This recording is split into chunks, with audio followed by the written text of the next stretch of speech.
Saya yang bernama Dede Lumban Tungkup, guru SMK Negeri 1 Nainggolan, mahasiswa BPG dalam jabatan Angkatan ketiga 2020, LPTK Universitas Negeri Malang. Pada hari ini, Selasa 1 Desember 2020, akan melaksanakan praktek pembelajaran daring. Selamat menyaksikan. Oke. Ya, puji dan syukur kita panjatkan kepada Tuhan Yang Maha Kuasa, di mana atas kasih-Nya kita bisa memulai pembelajaran kita pada pagi hari ini dalam keadaan sehat. Ya, salam sejahtera buat kita semua. Selamat siang. Siang, Pak. Siang, Pak. Siang, Pak. Ya, bagaimana Siang, kabar? Pak. Siang, Pak. Ya, bagaimana kabarnya hari ini? Baik, Pak. Baik, Pak. Baik, Pak. Ya, mudah-mudahan Baik, Pak. semua Baik, Pak. mudah-mudahan semua kabarnya baik ya. Ya, untuk memulai pembelajaran kita, alangkah baiknya kita berdoa dulu. Doa yang dipimpin oleh Rizky. Silakan Rizky.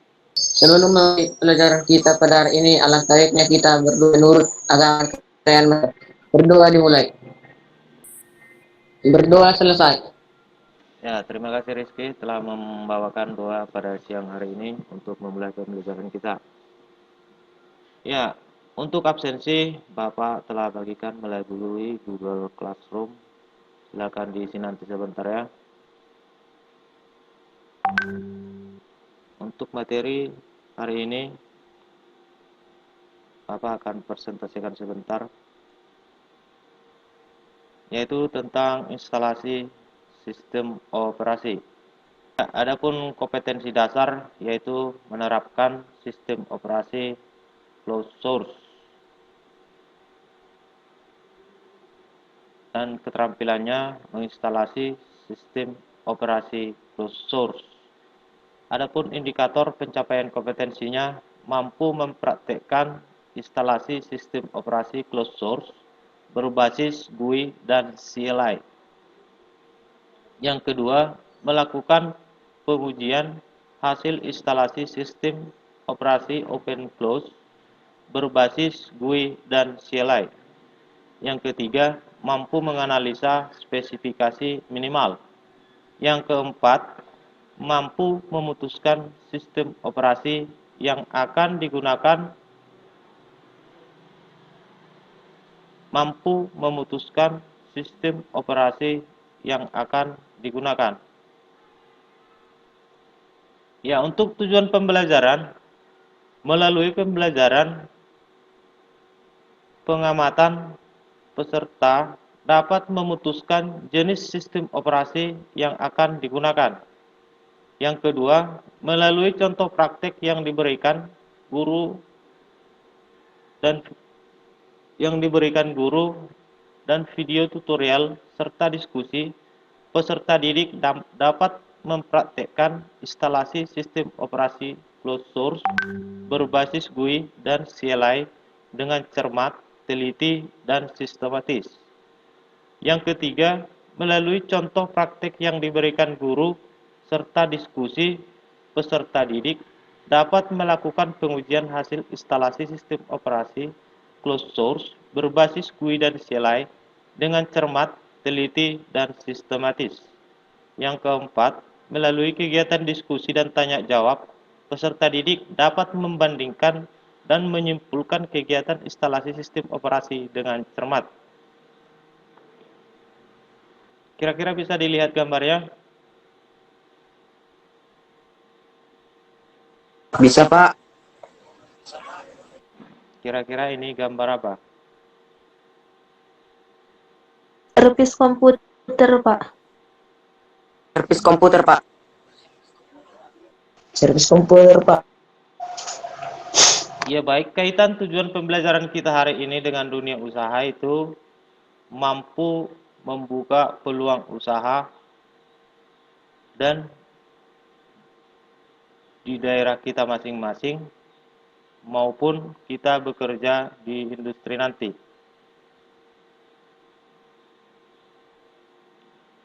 Setelah melakukan pembelajaran ini, kita sudah bisa membuka sebuah peluang usaha, menerima servis komputer, ataupun menerima perakitan komputer.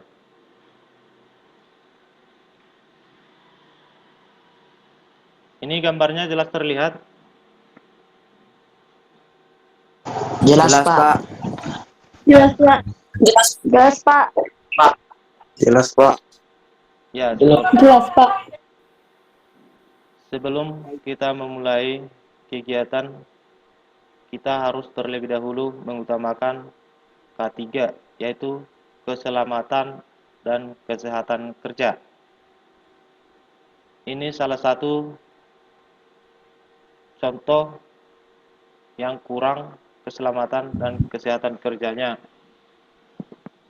Di sini gambar sudah ditampilkan bagaimana menggunakan komputer dengan yang baik dan benar.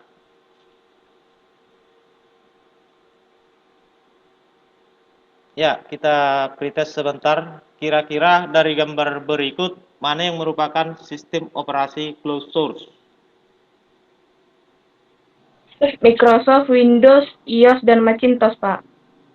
Microsoft, Windows, iOS, dan Macintosh. iOS dan Macintosh. Ya, baik. Terima kasih. Ya, kira-kira apa itu sistem operasi closed source?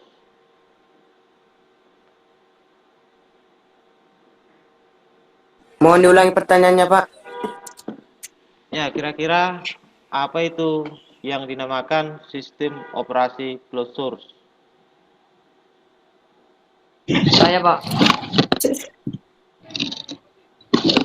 Sistem operasi closed source adalah sistem operasi yang dikembangkan secara internal oleh seseorang, kelompok atau perusahaan tertentu, dan sistem operasi ini tidak membuka secara umum kode programnya. Biasanya sistem operasi akan memberikan lisensi pada orang lain untuk dapat menjalankan program tersebut. Ya, baik. Terima kasih. Jawabannya yang sangat bagus.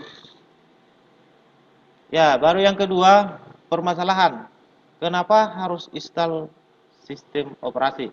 Ya, sebelum menjawabnya, ada baiknya kita tonton video ini sebentar. Kira-kira bisa dilihat videonya? Bisa, Pak. Bisa, Pak. Bisa, Pak. Ya kan? Bisa, Pak. Ya, silakan disimak dan diamati ya. Bisa, Pak.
Setelah mengamati video tadi, kira-kira kenapa harus instalasi sistem operasi? Untuk mempermudah pekerjaan, Pak. Untuk mempermudah pekerjaan. Yang lain? Karena konflik antara program aplikasi maupun dengan sistem operasi. Ya, program aplikasi dengan sistem operasi punya konflik gitu. Ya, ada yang lain? Perangkat baru karena adanya perangkat baru. Ya, perangkatnya masih baru. Karena sistem operasi sudah sedemikian lambat dan menginstal sebagai program aplikasi ternyata tidak menyelesaikan masalah. Ya, karena sistem operasinya sudah mulai lambat. Ya, permasalahan tadi yang kedua, bagaimana cara menginstalasi sistem operasi? Ya, kali ini Bapak akan memperkenalkan yang namanya VirtualBox. Kita akan melakukan instalasi sistem operasi menggunakan aplikasi VirtualBox. Ada kira-kira yang tahu apa itu VirtualBox? Izin menanggapi, Pak. Ya, silakan Dirwan. Itu adalah perangkat lokalisasi yang dapat digunakan eksekusi sistem operasi tampil di dalam sistem operasi utama. Ya, jawabannya yang sangat Pak, bagus. Terima kasih Dirwan. ya, Ya, Pak. VirtualBox itu adalah aplikasi open source yang berkaitan membuat mesin visi virtual yang bisa berjalan secara independen di atas sistem operasi utama. Segala bentuk hardware operasi utama yang berkaitan dengan mesin virtual semuanya disimulasikan oleh host PC, sehingga semua sumber daya perangkat keras tidak bisa melebihi sumber daya aslinya. Misalnya untuk pembuatan RAM yang ada di sistem utama itu RAM-nya tidak bisa melebihi RAM di PC utama. Ya, baik, kali ini Bapak akan menjelaskan sedikit tentang instalasi sistem operasi melalui VirtualBox. Ya, bisa dilihat.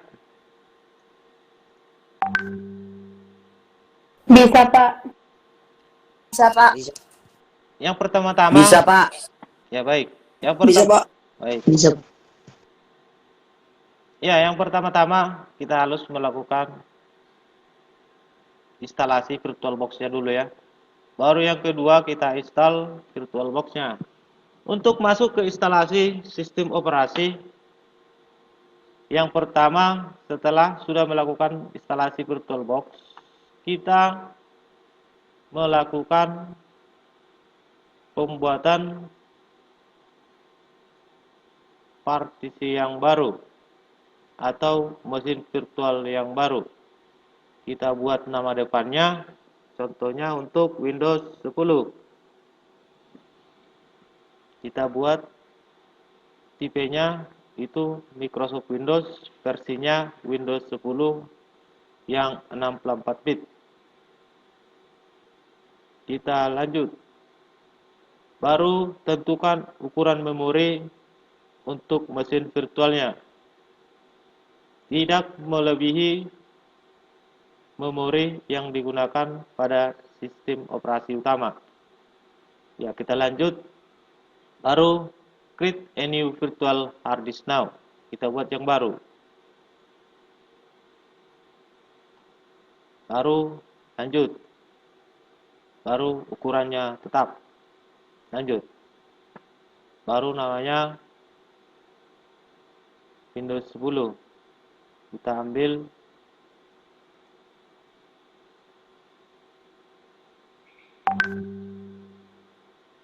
Windows 10 namanya tadi.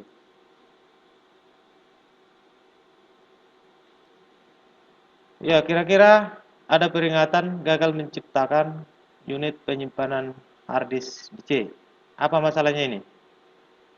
Kenapa ada pesan seperti ini? Ada yang bisa Tidak, Pak. muncul pesan seperti itu diakibatkan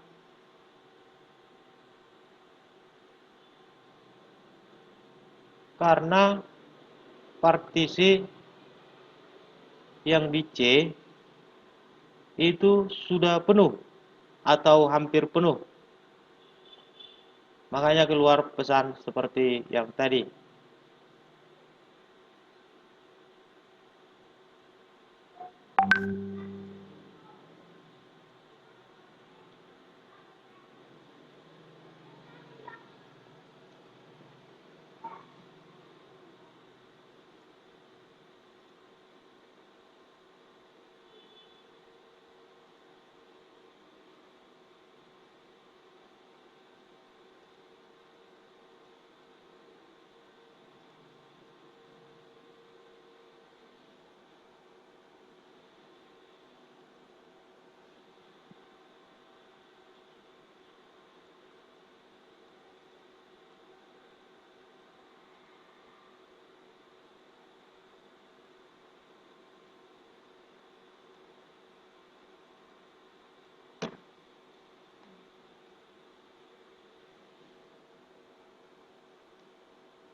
Untuk itu kita ganti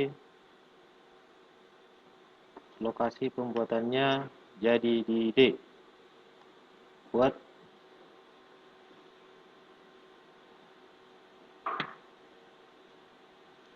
ya, kira-kira sebelum menunggu, kira-kira ada pertanyaan?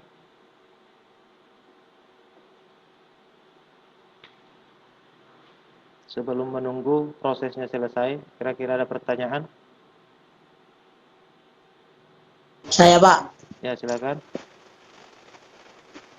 jika kita melakukan instalasi melalui VirtualBox, apa sistem operasi yang di komputer kita berpengaruh? Bagaimana? Jika kita melakukan instalasi melalui VirtualBox, apakah sistem operasi yang di komputer kita berpengaruh? Ya, jika kita melakukan instalasi sistem operasi di VirtualBox, apakah berpengaruh pada sistem sistem operasi utama gitu? Ya Pak. Jika penggunaan memori yang ada di VirtualBox melebihi memori yang ada pada sistem operasi utama, itu akan mempengaruhi sistem operasi utama. Dengan itu, alangkah baiknya untuk penggunaan memori itu disamakan atau tidak lebih dari sistem atau tidak lebih dari memori yang digunakan oleh sistem operasi utama. Ya baik, kira-kira ada pertanyaan lain? Saya Pak. Ya, silakan Rizky. Apakah sistem aplikasi bisa diinstal melalui VirtualBox? Ya, sistem aplikasi itu bisa diinstal melalui VirtualBox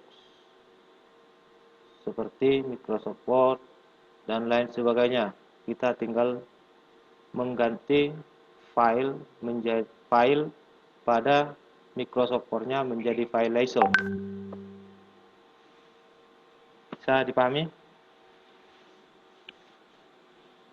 Bisa Pak. Ya, ada yang lain? Nah Pak, Ya, silakan lanjut. contoh Microsoft Word OPC.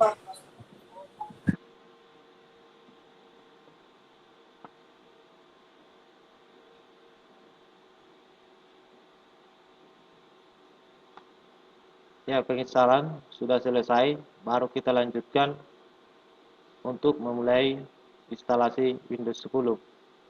Klik mulai.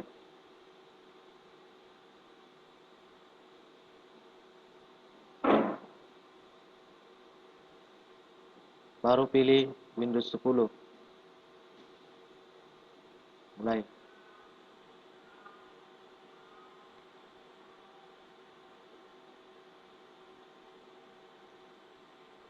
Karena sistem operasi utamanya itu yang 64 bit, maka di virtualnya kita juga menggunakan 64 bit. Baru next atau enter.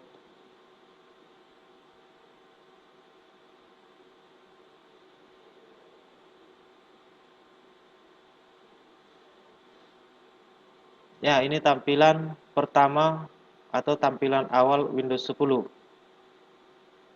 Di sini ada bahasa, time, keyboard. Yang untuk time-nya pilih yang Indonesia.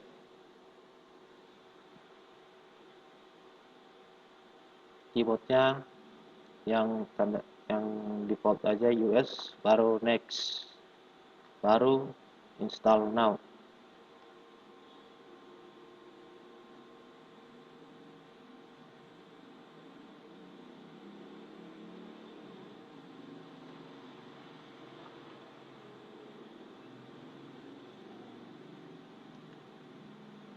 Jika mempunyai aktivasi Windows, silakan diketik di sini.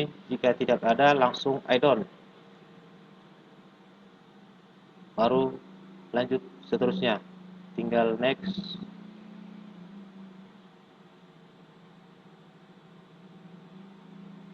Klik checklist atau centang ayat cek daily search items. Baru next. Baru install. Di sini ada dibuat partisi masih kosong. Tinggal membuat new, tentukan besar partisi yang akan digunakan, baru klik play, baru oke. Baru untuk memulai instalasinya kita tinggal klik next dan seterusnya.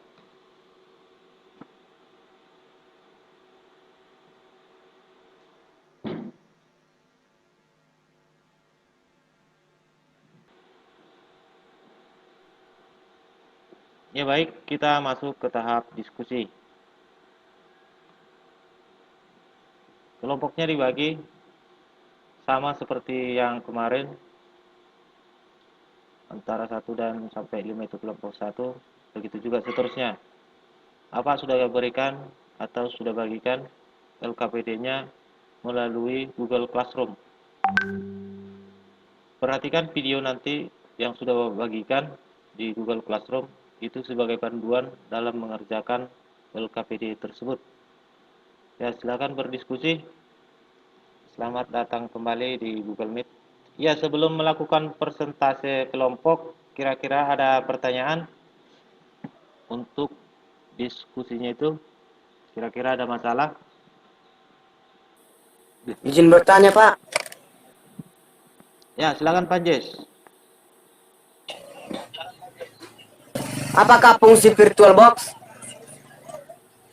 Ya, apa fungsi dari VirtualBox? Ya, kira-kira ada yang mau menanggapi? Saya, Pak.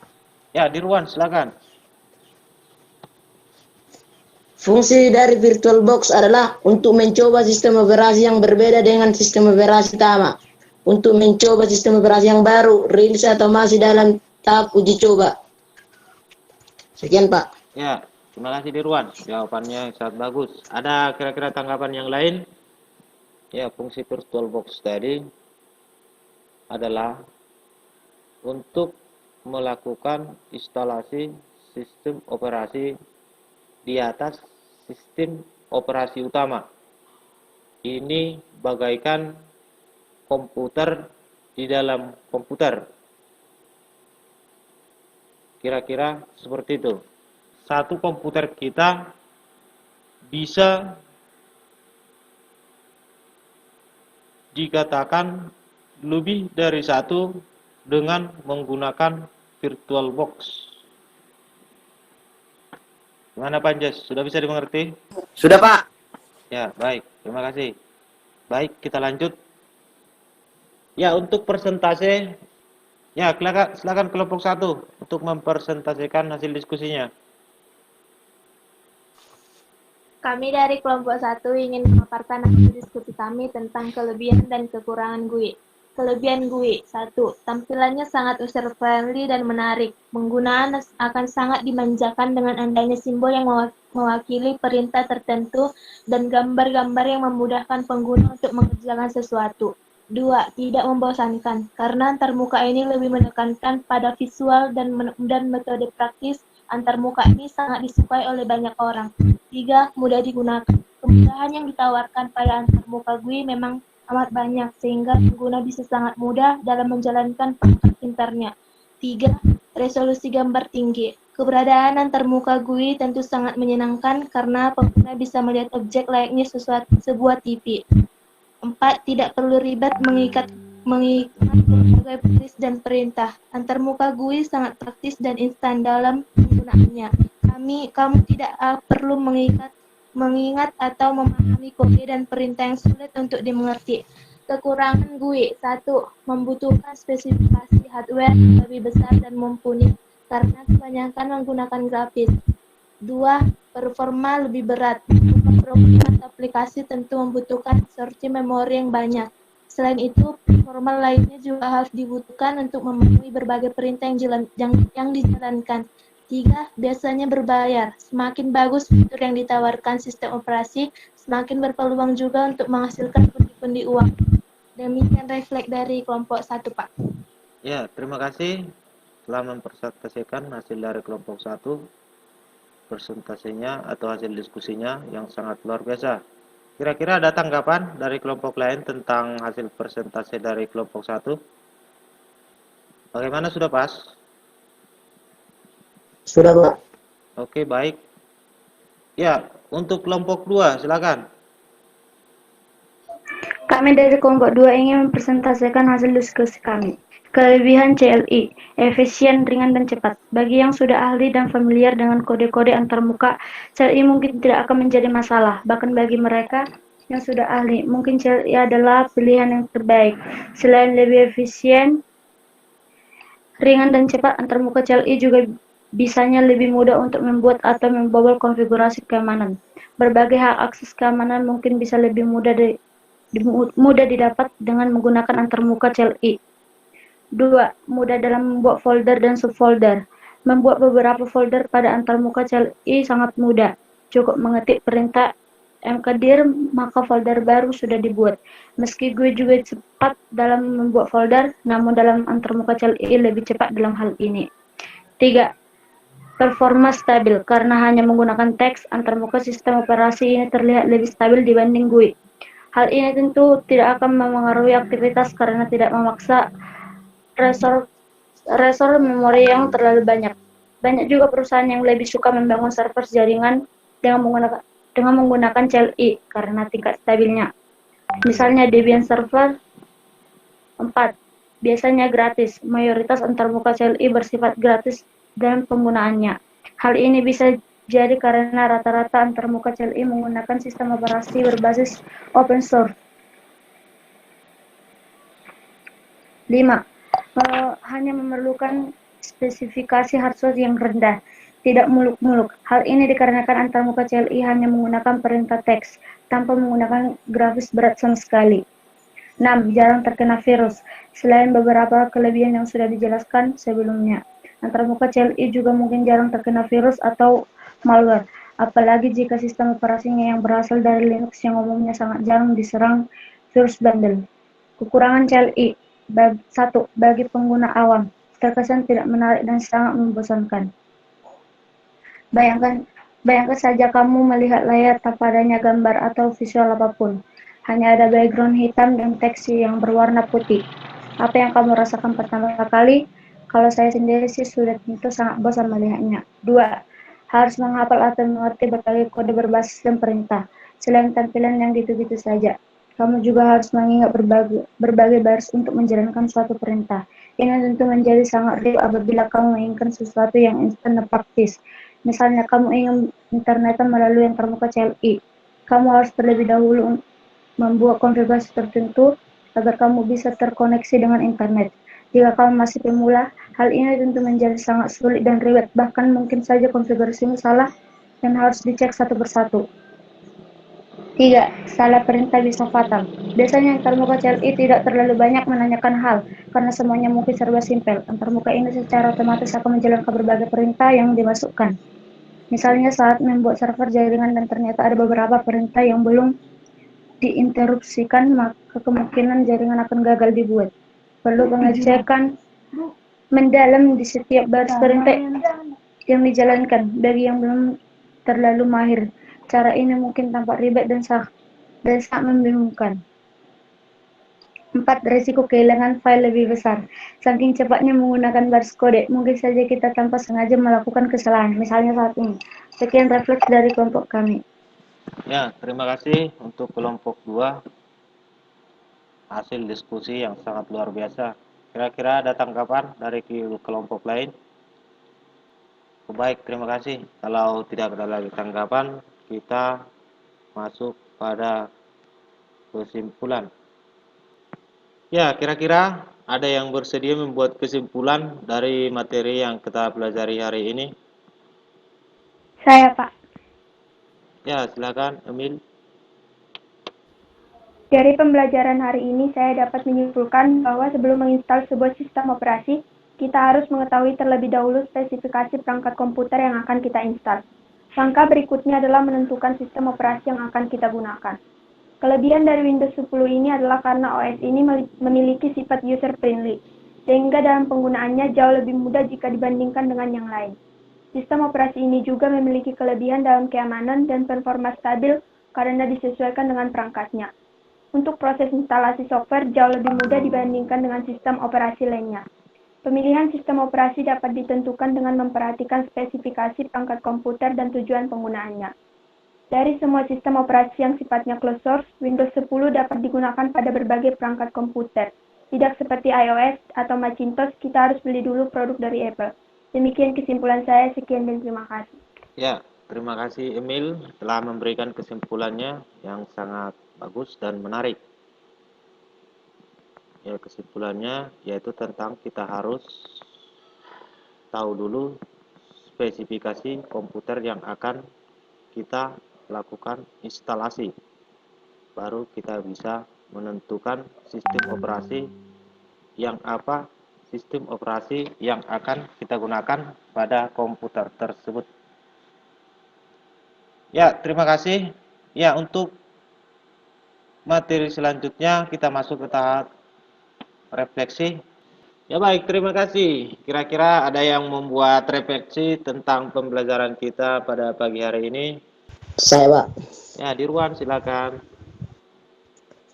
Saya ingin mempresentasikan refleksi. Dari pembelajaran materi sistem operasi yang sudah kita laksanakan, saya menambah pengalaman saya tentang materi komputer, yaitu sistem operasi. Hambatan yang saya alami selama pembelajaran sistem operasi ini, saya belum bisa praktek langsung dengan menggunakan komputer. Video tutorial yang sudah diberikan jadi alternatif bagi saya dalam mempelajari bagaimana cara menginstal sistem operasi. Saya berharap pandemi ini segera berakhir sehingga saya dapat mempelajari semua pembelajaran praktik yang ada pada materi komputer dan jaringan dasar. Demikian refleksi saya. Sekian dan terima kasih.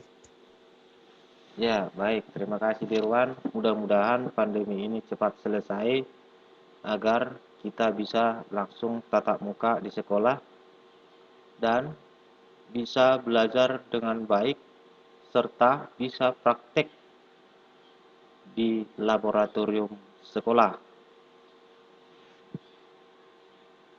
Ya, terima kasih. Untuk tahap selanjutnya, Bapak sudah mengirimkan post-test di Google Classroom.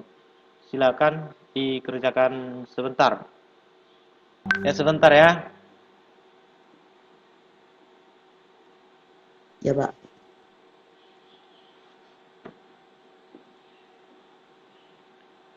Ya, ini hasil post-test yang kita lakukan tadi. Nilainya sudah semua hampir bagus, tinggal sedikit lagi yang belum. Itu untuk penguasaan materi hari ini sudah lumayan. Untuk yang belum memenuhi KKM, Bapak sudah mengirimkan tugas-tugas melalui Google Classroom, itu dikerjakan.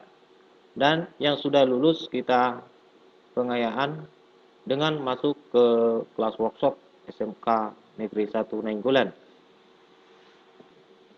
Baik, terima kasih. Demikian pembelajaran kita pada pagi hari ini tentang sistem operasi. Ya, sebelum menutup pembelajaran kita pada pagi hari ini, alangkah baiknya kita berdoa sebentar. Doa yang dipimpin oleh Dirwan. Dirwan, silakan. Oke teman-teman, sebelum kita mengakhiri pelajaran kita pada siang hari ini, alangkah baiknya kita berdoa. Berdoa menurut agama masing-masing. Doa selesai. Ya, baik, terima kasih. Untuk materi kita minggu depan, Bapak sudah bagikan melalui Google Classroom. Silakan dibaca-baca dan dipelajari.